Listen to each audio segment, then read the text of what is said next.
Saúdo a todos mais uma vez com a paz do Senhor Jesus.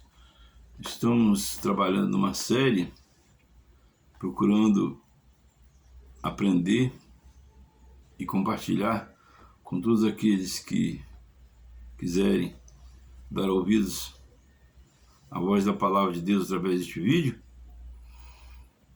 a respeito dos falsos profetas. Estamos fazendo uma análise a respeito disso, para que nós possamos saber identificar quem são os falsos profetas, para que a gente venha se afastar deles.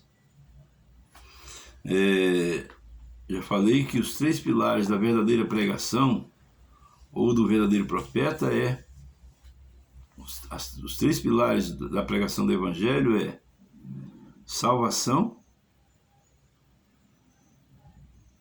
santificação e avivamento.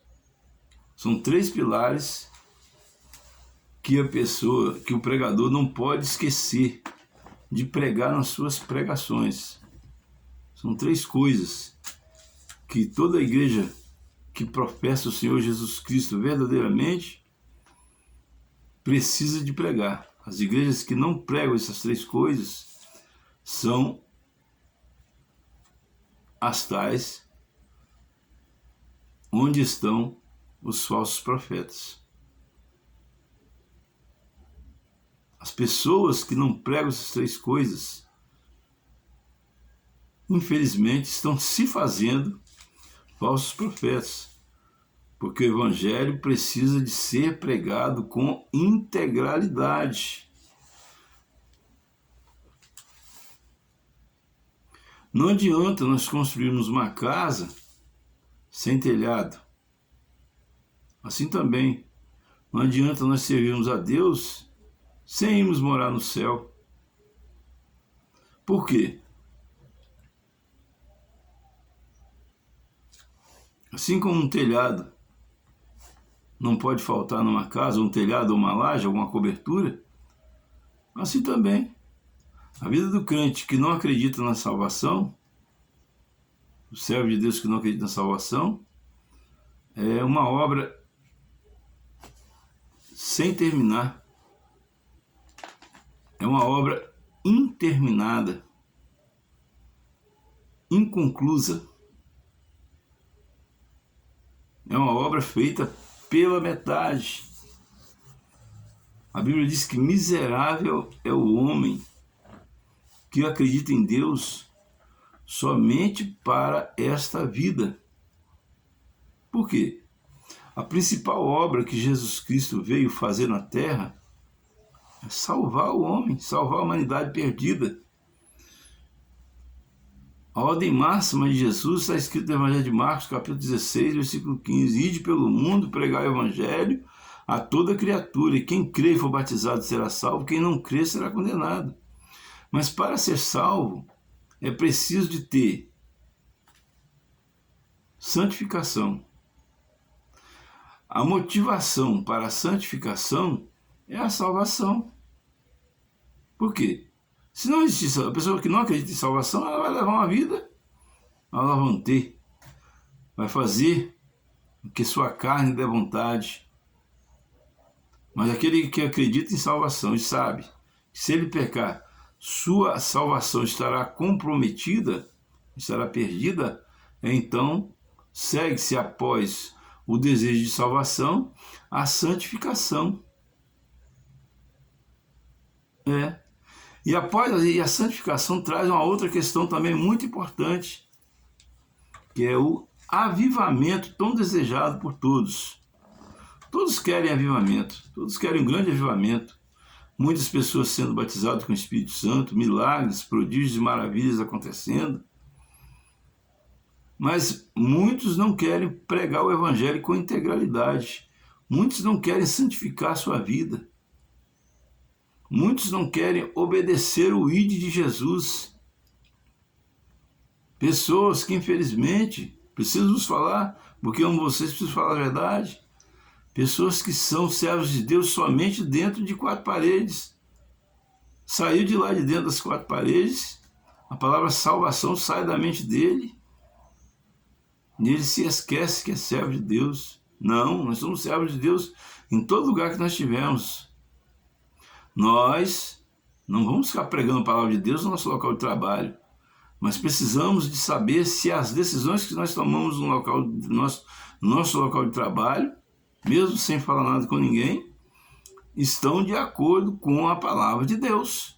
Porque se não estiverem de acordo com a palavra de Deus, é hora de conserto, é hora de adequação, para que você não seja um falso profeta.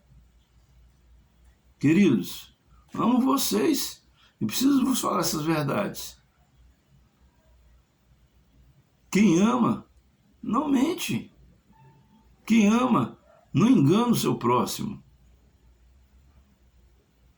Quem ama tem coragem de jogar na cara da pessoa aquilo que ela precisa de ouvir. Por quê? Para o bem dela. Se nós sabemos que alguém está caminhando em direção ao buraco e nós não avisamos aquela pessoa e ela vai e cai, nós somos culpados pelo acidente que aquela pessoa passou. E assim são as pessoas do mundo. Elas estão caminhando em direção ao abismo. E se não forem advertidas severamente pelos pastores, elas cairão no abismo, no lago que arde como fogo e enxofre. E o pastor que verdadeiramente ama suas ovelhas, ele não quer que isso aconteça, porque a Bíblia diz que o pastor, ele dará conta das almas que foram confiadas a ele aqui na terra. Mas vamos ao avivamento. O que fazer para obter o avivamento?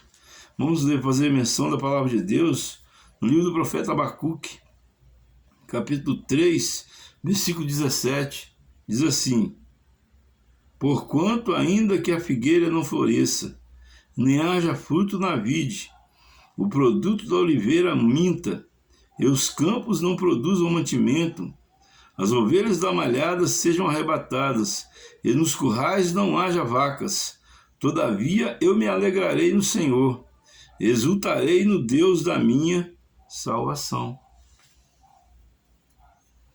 Então, queridos, infelizmente eu vejo, queira Deus que eu esteja enganado, muitas pessoas que estão servindo a Deus simplesmente para buscar prosperidade material. Talvez eu esteja errado, queira Deus que eu esteja errado. Mas eu vejo que, na primeira circunstância difícil que vem na vida dela, ela se afasta do Senhor. Um exemplo, o Covid que veio aí. Quantas pessoas pararam de ir na igreja por isso? Ora essa! Você não crê que vai morar no céu, não? Se nós cremos que verdadeiramente vamos morar no céu quando partirmos dessa vida, então nós não podemos ter medo da morte. É claro que nós não vamos buscar a morte com as nossas próprias mãos, mas não vamos deixar de evangelizar, não vamos deixar abandonar o nosso ministério, não vamos abrir mão da pregação da palavra de Deus por causa de nada. Ainda que a figueira não floresça e não haja fruto na vide, ainda que as ovelhas da malhada sejam arrebatadas e nos currais não haja vaca. Já imaginou uma situação dessa? Situação dessa é uma situação de totalmente destruição. Essa situação que o profeta Abacuque está narrando aqui. Porque para que aconteça uma situação dessa, necessário que haja uma catástrofe no lugar. E ele diz assim: todavia eu me alegrarei no Senhor. Então, mesmo que a situação esteja difícil na sua vida, mesmo que parece que não tem mais jeito, vai cantar um hino de louvor a Deus. Vai. Aleluia. Tem até um hino que fala sobre esse texto bíblico. É assim mais ou menos. Ainda que a figueira não floresça e nem haja fruto na vide, todavia eu me alegrarei no Senhor. Eu não sei que eu estava indo direito, não. Mas, queridos, nós não podemos servir a Deus por interesse. Nós não podemos fazer barganha com Deus. Isso eu estou falando não é só para você, não, é para mim também. Quantas vezes eu me pego, Senhor, vou fazer essa oferta hoje, Senhor, estou precisando de uma bênção lá. Confesso, estou confessando meu pecado, que às vezes quando isso passa na minha mente, eu falo, está repreendido em nome de Jesus, eu vou ofertar porque o Senhor me deu tudo. Isso aqui que eu estou ofertando não é nada. Queridos, é Deus que dá o ar que nós respiramos. É Deus que é o autor da vida.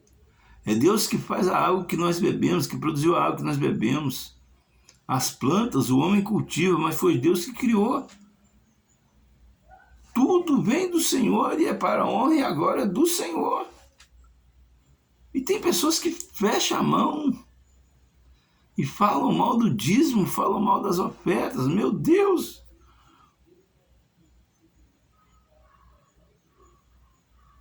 Ainda que a figueira não floresça e não haja fruto na vide, todavia eu me alegrarei no Senhor, no Deus da minha salvação.